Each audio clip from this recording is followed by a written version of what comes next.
नमस्कार, मैं मृदुला श्रीवास्तव सी न्यूज भारत में आपका स्वागत करती हूं। वक्त हो गया है न्यूज आवर का। जनपद रामपुर में विधानसभा का उपचुनाव होने वाला है। उस उपचुनाव में भारतीय जनता पार्टी और समाजवादी पार्टी दो ही पार्टियां हैं जो आमने सामने हैं। आज सपा नेता आजम खान ने खजान खान के चौराहे पर एक जनसभा की, जिसमें आजम खान भावुक होकर अपना दर्द बयां करते दिखे। इन सबके बीच आजम खान ने समाजवादी पार्टी के प्रत्याशी आसिम राजा के लिए जनता से वोट भी मांगे। आजम खान ने कहा, 24 घंटे नहीं बल्कि 24 मिनट के अंदर मेरी मेंबरशिप खारिज करके इलेक्शन कमीशन नए चुनाव का ऐलान कर देता है। 5 बजे अदालत का हुक्म होता है। इस जुर्म की जो सबसे बड़ी सजा थी वे 3 बरस की थी। अगर ये 30 बरस की भी होती तो शायद ये मुझे दी जाती। वो सजा दी गई और 5:10 पर इलेक्शन कमीशन ने ऐलान कर दिया कि रामपुर में इलेक्शन होगा और रातों रात उत्तर प्रदेश विधानसभा के स्पीकर ने विधानसभा 37 नहीं बल्कि हड़बड़ाहट में विधानसभा 38 की सीट को रिक्त घोषित कर दिया। अगले दिन चुनाव की तैयारियां शुरू हो गयी। इतनी जल्दी है मेरी बर्बादी की, क्यों? आखिर क्या गुनाह है मेरा? एक वोट ही तो मांगता हूँ, वोट भी कभी नहीं मांगा। आपसे कभी नहीं कहा मुझे वोट दो, हमेशा कहा मेरा साथ दो।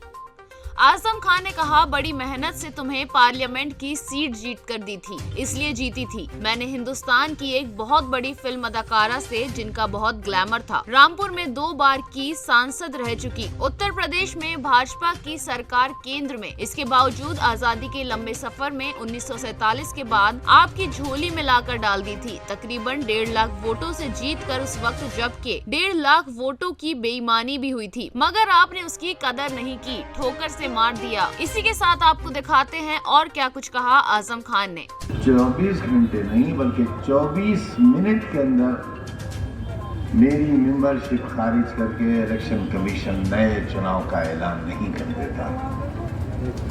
5 बजे अदालत का हुक्म होता है और इस जुर्म की सबसे बड़ी सजा जो कि 3 बरस की थी, अगर ये 30 बरस की भी होती तो ये सजा शायद मुझे दी जाती। वो सजा दी गई और 5:10 पर इलेक्शन कमीशन ने ऐलान कर दिया कि रामपुर में इलेक्शन होगा। और रातों रात उत्तर प्रदेश विधानसभा के स्पीकर ने विधानसभा 37 नहीं बल्कि हड़बड़ाहट में विधानसभा 38 की सीट को वैकेंट डिक्लेयर कर दिया और अगले दिन चुनाव की तैयारियां शुरू हुई। इतनी जल्दी है मेरी बर्बादी की, क्यों? आखिर क्या गुनाह है मेरा? एक वोट ही तो मांगता हूं और वोट भी नहीं मांगा, कभी नहीं मांगा। आज से कभी नहीं कहा मुझे वोट दो, हमेशा कहा मेरा साथ दो। जिंदाबाद जिंदाबाद जिंदाबाद। बड़ी मेहनत से तुम्हें पार्लियामेंट की सीट जीत कर दी थी। किससे जीती थी मैंने? हिंदुस्तान की एक बहुत मशहूर फिल्म अदाकारा से, जिनका बहुत ग्लैमर था रामपुर में। 2 बार की सांसद रही हुई। उत्तर प्रदेश में भाजपा की सरकार, केंद्र में भाजपा की सरकार, इसके बावजूद आजादी के एक लंबे सफर में 1947 के बाद आपकी झोली में लाकर डाल दी थी ये सीट। तकरीबन 1.5 लाख वोटों से जीतकर, और उस वक्त जबकि 1.5 लाख वोटों की बेईमानी भी थी, मगर आपने उसकी कदर नहीं की। ठोकर से मार दिया आपने उसे।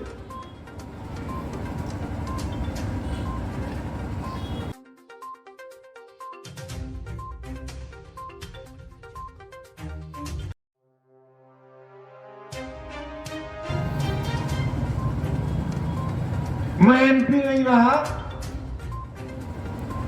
इसलिए कि मैंने ये सोचा था कि हुकूमत आ जाएगी और मैं उस अंधेरे को एक बार फिर उजाले में तब्दील करने की मौला के करम से कोशिश करूंगा, जो रह गया।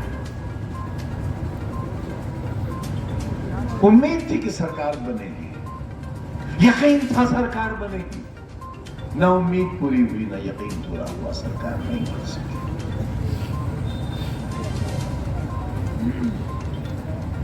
पार्लियामेंट से इस्तीफा दे दिया मैंने, असेंबली का मेंबर हो गया मैं आसमान से जमीन पर आ गया। वो आसमान जो कभी मेरा था, वो जमीन जो कभी मेरी थी, आपने न आसमान का लिहाज किया और न जमीन का लिहाज किया। मैं शिकायत करने आया हूं आपसे, और इस खाने खुदा को जिस तरह हासिल जानकर आसिम राजा ने कहा है, मेरी जेल की एक सांस का हिसाब नहीं चुकता कर सकते आप, मेरे एक आंसू का हिसाब नहीं दे सकते आप। सामने की बैरक में मेरी बीवी बंद थी और 8x11 की कोठरी में मेरे साथ मेरा बेटा था। कोई है बाप, कोई है ऐसा जालिम बाप जो 27 महीने तक अपनी औलाद के खून के आंसू अपनी आंखों से देखता रहा हो? है कोई बाप ऐसा जालिम? मैं हूं ऐसा बाप। किसके लिए? बच्चे का मुस्तकबिल खो दिया किसके लिए?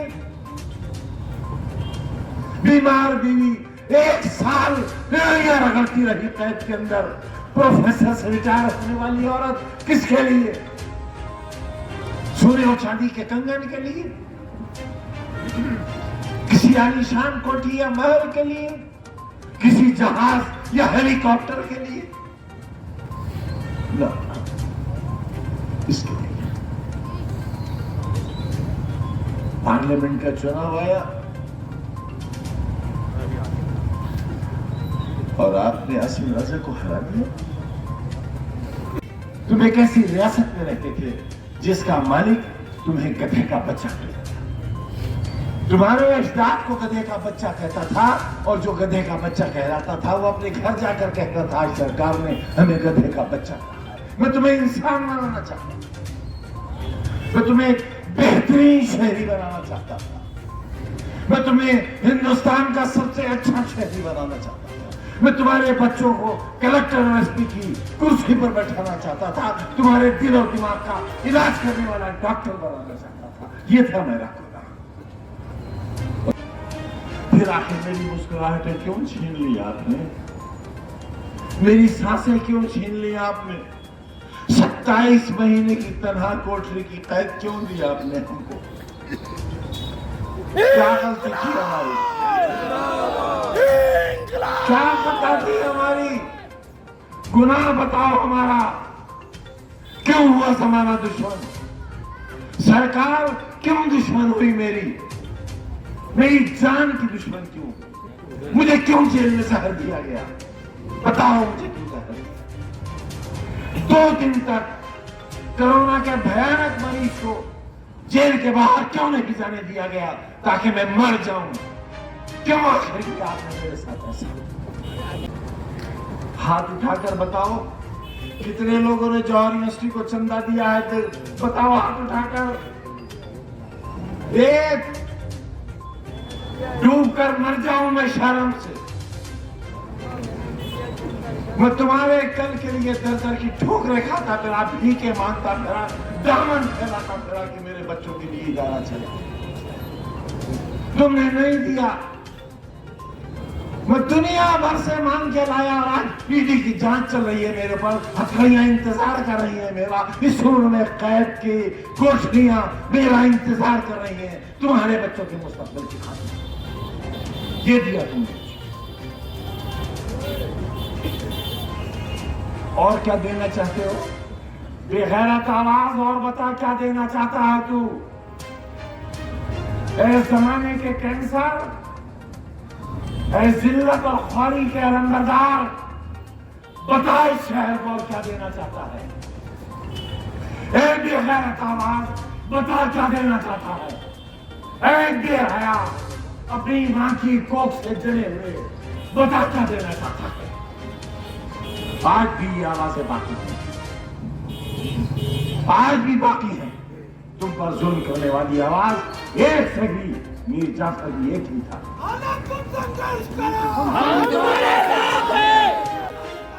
हम तुम्हारे साथ हैं। बात पड़ा। मेरी मौत चाहते हो? मेरी मौत चाहते हो? मारो मुझे, मार दो गोली यहाँ मुझे। खुदा की कसम, वो मौत मेरी जिंदगी की तकलीफों से सस्ती होगी और अच्छी होगी। मेरे पूरे घर को मार दो। तुम्हें मालूम है जुल्म के कितने पहाड़ से हैं यहाँ?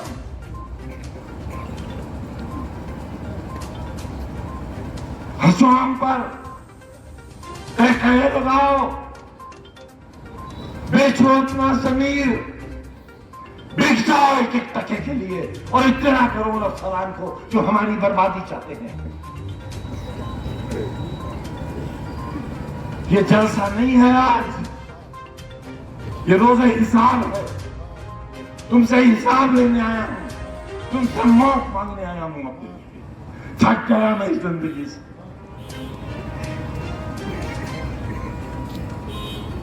अजहर खान जेल में बंद है, उनके एरिया के आंसू नहीं देखे जाते कुछ।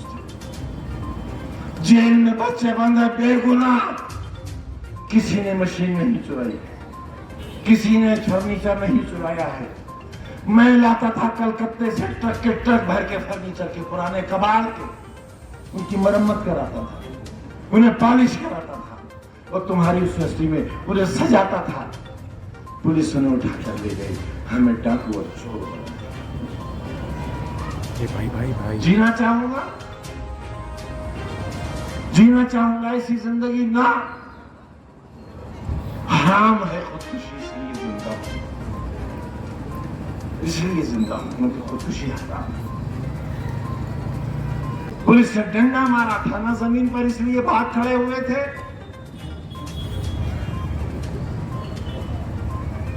अगर एक जिस्म पर भी लग जाता मर तो नहीं जाते। मैं तुम्हारे जख्मों पर अपने दिल का खून लगाकर उनको मरहम बना देता, मगर तुम घर से निकलते तो जालिम हो। राजा पठान नहीं है इसलिए, इंसान तो है, इंसान तो है। तुमने एक इंसान को जलील किया है।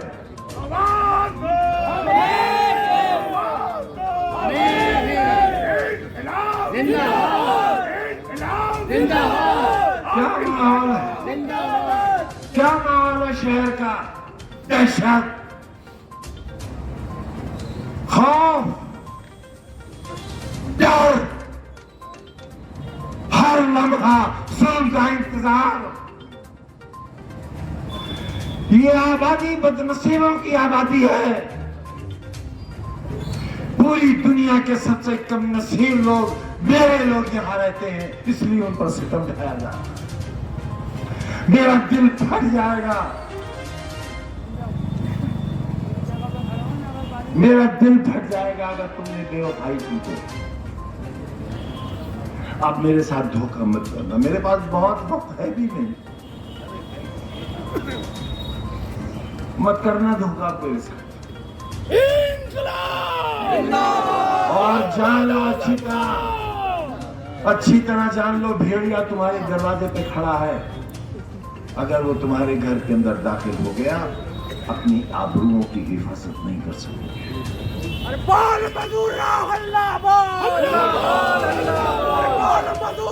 रामपुर से सी न्यूज संवाददाता साजिद खान की रिपोर्ट।